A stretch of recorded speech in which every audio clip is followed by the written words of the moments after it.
మీ అందరికీ తెలిసిందే కదా! సంక్రాంతికి వస్తున్న మూవీ ఎంత పెద్ద బ్లాక్ బస్టర్ టాక్‌తో దూసుకుపోతుందో, మొన్నటికి మొన్నే నేనైతే ఒక విషయం చెప్పడం జరిగిందనమాట. లాంగ్ రన్‌లో ఈ మూవీ 250-300 వరకు లాగే అవకాశాలు ఉంటాయనైతే చెప్పాననమాట.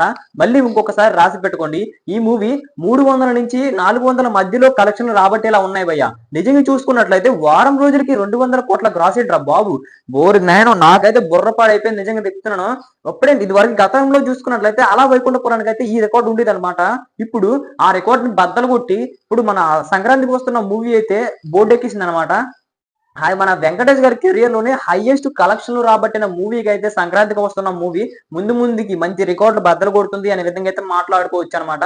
అసలు ఇప్పుడు ఈ విధంగా ఉంటే మరి తొందరలోనే నాకు ఇంకొక రికార్డ్ బద్దలైపోయే అవకాశాలైతే కనిపిస్తున్నాయన్నమాట. అది ఏంటో కాదు హనుమాన్ రికార్డ్. హనుమాన్ రికార్డ్ చూసుకున్నట్లయితే అంచనాలు దగ్గర దగ్గర 400,00,00,000 420,00,00,000 ఎంతో లాగిందనమాట అది మూవీ. సో దాని రికార్డ్‌ని బద్దలు కొట్టే అవకాశాలు ఏమైనా ఉన్నాయా అంటే ఖచ్చితంగా ఉన్నాయని అనుకోవాలి. 7 రోజులకి 200,00,00,000 అందుకుంది అంటే లాంగ్ రన్‌లోని ఇంకొక 200,00,00,000 అందుకోలేదా? అనైతే నేనైతే గట్టిగా అడుగుతున్నానన్నమాట. ఖచ్చితంగా అందుకోవడం కాదు. అంటే ఫ్యామిలీ ఆడియన్స్‌ని చాలా గట్టిగా కనెక్ట్ అయిందన్నమాట ఈ మూవీ. సో ఇప్పుడు గనక చూసుకున్నట్లయితే ఆ మూవీలోని కామెడీ సెన్స్ అయ్యుండొచ్చు, ఎమోషనల్ అయ్యుండొచ్చు, లేదా ఫ్లాష్ బ్యాక్ స్టోరీ అయ్యుండొచ్చు. ప్రతి ఒక్కరిని కూడా ఆకట్టుకునేలా ఉండడం కారణం చేత ఈ ఆడియన్స్ అయితే ఈ మూవీకి తెగ ఎగబడుతున్నారన్నమాట. దాని తోడు 'డాకు మహారాజ్' కూడా పర్వాలేదు. అది కూడా బ్లాక్ బస్టర్ టాక్ తో దూసుకు వెళ్తుంది.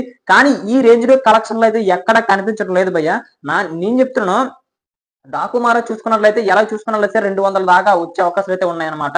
మరి ఈ మూవీ చూసుకున్నట్లయితే ఎలాగ లేదన్నా సరే 'హనుమాన్' రికార్డు లేకపోతే 'కాంతార' రికార్డ్ దాకా వచ్చే అవకాశాలు అయితే చాలా ఎక్కువగా ఉన్నాయనేసి అయితే చెప్తున్నారన్నమాట. అంటే 'దిల్ రాజు' గారిని బయట పడేసే మూవీ.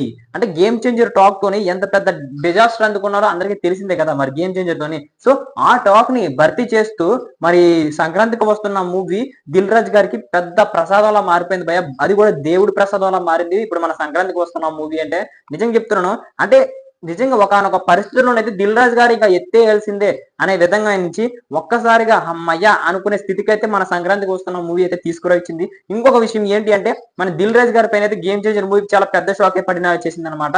అది ఏంటి అంటే ఐటీ రైడ్స్ మన 'గేమ్ చేంజర్' మూవీ పైనైతే వేయడమైతే మన 'దిల్ రాజు' గారి పైనైతే వేయడమైతే జరిగింది. వాళ్ళ ఇంట్లోనైతే హౌస్ అరెస్ట్ కూడా చేయడమైతే జరిగింది. అంటే అసలు ఎక్కడ మొదలైంది అంటే 186,00,00,000 గ్రాస్ అనేసి మొదటి రోజు చేసుకున్నారు కదా! అసలు ఏంటి ఇక్కడ ఎక్కడ కూడా ఒక్క రూపాయి కూడా రాలేదు. మరి ఎందుకు ఈ ఫేక్ కలెక్షన్ ఇంత గట్టిగా వేసుకున్నారు అనే విధంగా అయితే మరి ఈ విధంగా అయితే హౌస్ అరెస్ట్ చేసి సర్వేలు అయితే మిగతాది మొత్తం కూడా చెక్ చేస్తున్న సమయం అయితే చేస్తున్నారనమాట. డబ్బు ఎక్కడి నుంచి వచ్చింది, బ్లాక్ మనీని వైట్ గా మారుస్తున్నారా అనే విధంగా అయితే ఎంక్వైరీ చేస్తున్నారంట. అదే విధంగా 'మైత్రి మూవీ మేకర్స్' అంటే 'పుష్ప' నిర్మాతపై కూడా ఈ విధంగా చేయడం అయితే జరిగింది. మరి దీనిపై మీ అభిప్రాయం ఏంటి? నిజంగా వీళ్ళు బ్లాక్ మనీని వైట్ కింద మారుస్తున్నారా? లేదా? లేకపోతే ఆ విధంగా కావాలనే రాష్ట్ర ప్రభుత్వం, అదే విధంగా కేంద్ర ప్రభుత్వం మూవీ ఇండస్ట్రీ పైన పగబట్టారా అని మీరు అనుకుంటున్నారేమో కామెంట్ చేసేయండి. మరి ఇలాంటి వీడియోస్ మరిన్ని మీకు కావాలి అనుకుంటే మన ఛానెల్ సబ్స్క్రైబ్ చేసుకొని బెల్ ఐకాన్ అయితే క్లిక్ చేసుకోండి. అప్పుడే మనం పెట్టే ప్రతి వీడియో మీ వరకు చేరుకుంటుందన్నమాట.